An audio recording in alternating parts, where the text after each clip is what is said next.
सभी भाई बहनों को राम राम। संजू देवी के चैनल में आपका स्वागत है। और आज मैं आपको बताऊंगी कि अपनी चौखट को या मुख्य द्वार को कैसे मजबूत बनाएं या उसके अंदर कैसे एनर्जी, पॉजिटिव एनर्जी आनी चाहिए। तो पहले के ज़माने में क्या होता था कि पहले के ज़माने में चौखट लगी हुई होती थी और वो चौखट आम की लकड़ी की बनी हुई होती थी और वो बहुत शुभ मानी जाती थी। लेकिन आजकल क्या हो गया है, जैसे मार्बल का पत्थर लगा होता है तो मार्बल का पत्थर सफ़ेद या लाल भी बहुत शुभ माना जाता है, लेकिन काला पत्थर घर के मेन गेट पर नहीं लगवाना चाहिए। नीचे की साइड बोल रही हूँ मैं। और उसका मतलब भाई जो सफ़ेद होता है उसको बहुत शुभ माना जाता है, आम की लकड़ी की तरह। और जब हम मेन गेट में प्रवेश करते हैं तो उसी के द्वारा हमारे घर में पॉजिटिव और नेगेटिव एनर्जी प्रवेश करती है। तो इस बात का हमें बहुत ध्यान रखना है और मेन गेट को हमें बहुत मजबूत बनाना है। अब जैसे पहले भगवान राम, माता सीता और लक्ष्मण की भी वो एक लक्ष्मण रेखा वाली बात है ना, वो भी मेन गेट की ही बात होती है। जैसे माता सीता को आती तो सबको है, लेकिन मैं फिर भी याद दिला देती हूँ कि जब माता सीता ने भगवान राम से कहा कि मुझे हिरण चाहिए, वो हिरण देखकर और भगवान राम हिरण को पकड़ने के लिए चले गए और वहाँ पर उसने अपनी माया खेली और उसने आवाज़ लगानी शुरू कर दी। तो घर पे भी माता सीता को सुनाई दी और माता सीता ने लक्ष्मण से कहा कि भाई तुम जाओ, तेरे भैया मुसीबत में हैं। और इस तरह से लक्ष्मण ने बहुत मना किया, लेकिन फिर भी माता सीता नहीं मानी। तो फिर उसने जाना मुनासिब समझा और वो लक्ष्मण रेखा खींच कर गए थे। तो वो लक्ष्मण रेखा और कुछ नहीं थी, वो लक्ष्मण रेखा दहलीज ही थी कि इस दहलीज को पार मत करना माता, इस दहलीज के बाहर जो है वो राक्षसों का वास है।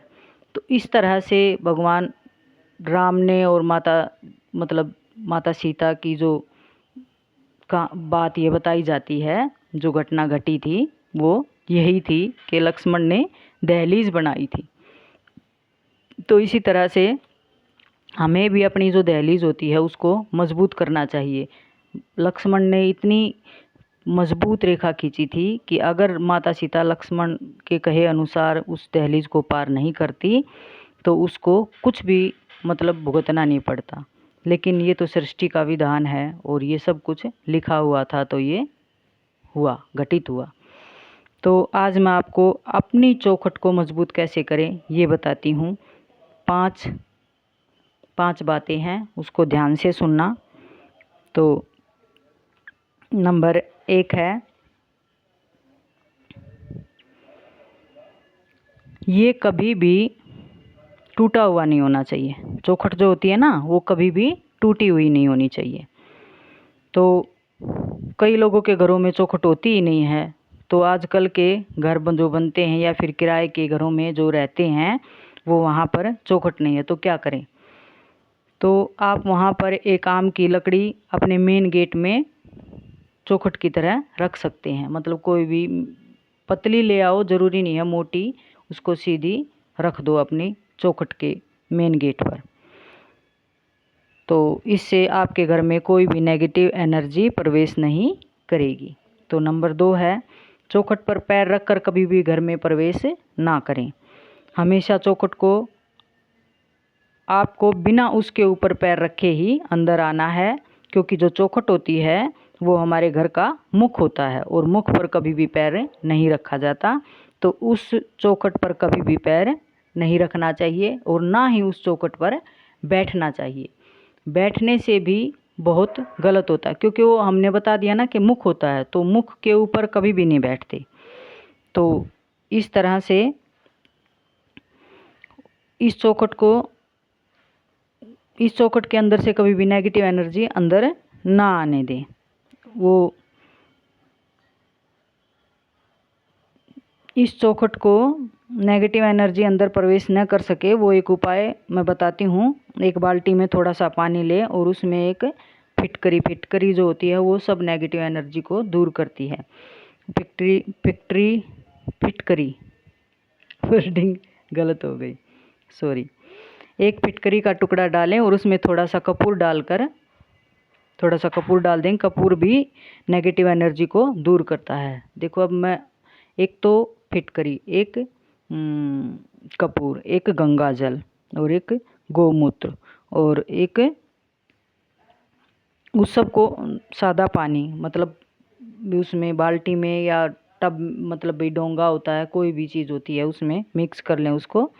और उसको एक स्प्रे की जो बोतल होती है या वैसी प्लास्टिक की कोई बोतल होती है उसमें छेद कर लें और उसको स्प्रे की तरह बना लें और उसको हफ्ते में एक बार या रोज़ाना भी कर सकते हैं।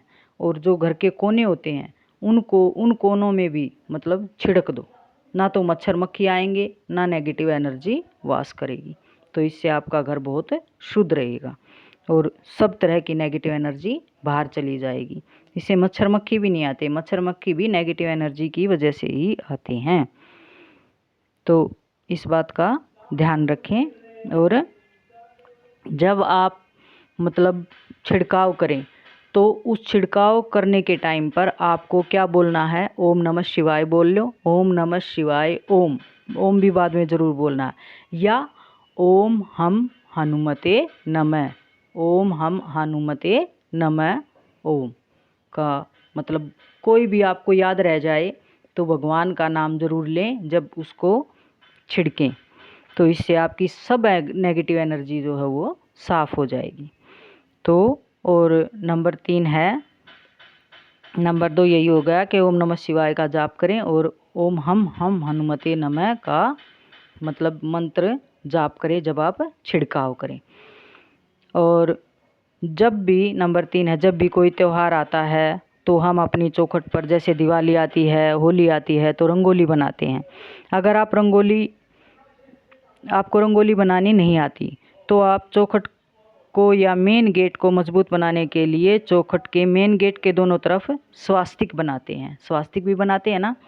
तो स्वास्तिक का मतलब भी यही होता है कि नेगेटिव एनर्जी अंदर ना जाए। लेकिन नीचे वाली देहली पर स्वास्तिक नहीं बनाते हम, थोड़ा सा इधर उधर बनाते हैं। नीचे वाली देहली पर नहीं बनाते, थोड़ा सा इधर उधर बनाते हैं। ईस्ट साइड भी, राइट साइड भी और लेफ्ट साइड भी, दोनों साइड बनाते हैं। स्वास्तिक बनाते हैं या फिर गोल बिंदी भी लगा सकते हैं दोनों साइड। लेकिन लगाएंगे किसकी ये भी मैं आपको अभी बताती हूँ। और स्वास्तिक या सतिया, हम अपनी भाषा में सतिया बोलते हैं। तो आप सतिया या स्वास्तिक में भी नेगेटिव एनर्जी को दूर करने की शक्ति होती है और ये नेगेटिव एनर्जी को अंदर नहीं आने देती। तो इस तरह से उसमें स्वास्तिक किसका बनता है? हल्दी और कुमकुम को मिलाकर। ठीक है, उसमें थोड़ा सा देसी घी डालो, गाय का घी डाल लो तो और अच्छी बात है। गाय का ना मिले तो अगर आप जो भी यूज़ करते हैं उसको डाल लें। हल्दी और कुमकुम को मिलाकर उसका स्वास्तिक या बिंदी लगा सकते हैं। ठीक है। और इस स्वास्तिक को हम कब कब लगा सकते हैं? होली, दिवाली, नवरात्रि या अमावस्या जो आती है या पूर्णिमा जो आती है, मतलब या शुक्रवार भी बहुत शुभ माना जाता है स्वास्तिक बनाने के लिए। शुक्रवार को भी लक्ष्मी माता का वास होता है और बहुत शुभ होता है। तो आप हर शुक्रवार को बना लें, उसी जो स्वास्तिक बना होता है उसी के ऊपर से बार बार कर सकते हैं, कोई दिक्कत नहीं है। साफ़ करके बनाए तो साफ़ करके बनाए, अगर उसी के ऊपर से बनाए तो उसी के ऊपर से भी बना सकते हैं। इससे आपके घर में नेगेटिव एनर्जी का बिल्कुल भी वास नहीं होगा। तो जैसे कई बार हम पूरा दिन बाहर रहते हैं या फिर काम करने वाले पुरुष वर्ग जो होते हैं वो सब बाहर रहते हैं और जब वो घर आते हैं तो उनके घर के चप्पल जूतों, उनके घर में आने से जो चप्पल जूतों के साथ नेगेटिव एनर्जी आती है वो हम बाहर से लेकर आते हैं। या उनको या तो जूतों के रैक वगैरह पर रखो जूतों को, या भाई मतलब एक कोई स्थान सा सही बना लो जिस पर आप उसको रख सकें जूतों को। ठीक है, जूतों को अंदर तक ना लेकर जाएं, इससे भी नेगेटिव एनर्जी अंदर तक जाती है, बाहर ही उसको वहीं पर छोड़ें। और नंबर 4 है, एक उपाय और मैं आपको बताती हूँ। जैसे अगर करना चाहो तो की बातें हैं ये, वरना आप स्वास्तिक बना दोगे उससे भी बहुत आराम, मतलब उससे भी बहुत चीज़ों की बचाव रहेगा। ठीक है। और ये तो मतलब भाई मेरे को पता था तो इसलिए मैंने सोचा कि भैया आपको भी बता दूं। एक और उपाय है, जैसे आप एक तवा ले, जो तवा होता है जैसे हम लोहे के तवे पर रोटी आदि बनाते हैं वो वाला, उस पर एक फिटकड़ी का टुकड़ा रख दें। फिटकड़ी बहुत ही मतलब नेगेटिव एनर्जी को सोखने वाली होती है। और उस फिटकड़ी को पिघलने दे, गरम करें, गैस जला दे उसके नीचे, और उसमें काला धागा, काला नीला धागा, कोई भी मतलब लाल धागा, क्या होता है सूत का जो धागा होता है ना, जैसे ये है मोली है, इस तरह का धागा होता है सूती, जो पहले डेमची बोलते थे उसको, वो वाला धागा, सूत का धागा होना चाहिए। कच्चा सूत जैसे जो हमारी माताएं होती थी वो कच्चा सूत काटती थी, वो भी हो सकता है। और उसको फिटकड़ी में डाल दें, उसका एक भाग फिटकड़ी में डाल दें, एक सिरा जैसे ये है ना, इसका एक सिरा फिटकड़ी में डाल दें, दूसरा सिरा अपना हाथ से पकड़ लें। तो और उस फिटकड़ी को पिघलने दें और उसमें वो खड़ा कर दें, ऐसे उस धागे को सीधा करके ऐसे खड़ा कर दें। खड़ा करने से क्या होगा, वो जैसे जैसे फिटकड़ी पिघलेगी तो वो उस पर मतलब वो धागा उसके अंदर डूब जाएगा। और फिर डूबने के बाद उसको मतलब पिघलने के बाद उसको गैस को बंद कर दें। बंद करने के बाद फिर उसको ठंडा होने दें और उस धागे को ऐसे ही खड़ा रखें। तो इससे क्या होगा, वो जैसे जैसे ठंडी होगी ना फिटकरी, तो वो धागा के अंदर लिपट जाएगी, मतलब एक गांठ सी बन जाएगी, गोल गोल गट्टू सा बन जाएगा। या उसको आप ऐसे करके मतलब ऐसे भी कर सकते हैं, कोई भी शेप दे सकते हैं, गोल या चौकोर या वी शेप या त्रिभुज का कोई भी आकार दे सकते हैं। तो वो लिपट जाएगी। मेन बात यह है कि भाई ज़्यादा नहीं लिपटनी, अगर ज़्यादा ना करो, कितनी भी इतनी हो जाए, इतनी हो जाए, कितनी भी हो जाए तो वो हो जाएगी। फिर उसको ऐसे उठा कर देखना तो उसके धागे के साथ ही लटकी रहेगी। तो उसको दरवाजे के किसी भी साइड आप बांध सकते हैं, लेफ़्ट साइड या राइट साइड, अंदर की साइड या बाहर की साइड, किसी भी साइड आप उसको लटका दें, दरवाजे के पीछे लटका दें, किसी को ना दिखे। तो इससे क्या होगा, इससे भी नेगेटिव एनर्जी अंदर नहीं आएगी। और नंबर 5 है, एक और उपाय है, कोई भी कर लो इसमें से, ज़रूरी नहीं है पाँचों करो, एक करोगे 2 करोगे वो भी ठीक है, मैंने तो ऐसे बताए हैं कि भी कोई भी उपाय करो। एक और उपाय, जैसे आप अपने दोनों हाथों को चौखट पर रखें, ऐसे करके दोनों हाथों को चौखट पर रखें। जैसे हम मंदिर आदि में भी जाते हैं तो चौखट पर ऐसे हाथ घुमाते हैं, ठीक है, लगाते हैं। भगवान कृष्ण के मंदिर में जाते, राधा के मंदिर में जाते हैं तो इत्र लगाकर ऐसे ऐसे करते हैं, उस वही चीज़ें करनी है। मतलब चौखट पर हाथ रखें दोनों और सिर्फ ये शब्द बोलें कि इस चौखट के अंदर केवल शुभ ऊर्जा या प्रेम ही प्रवेश करे।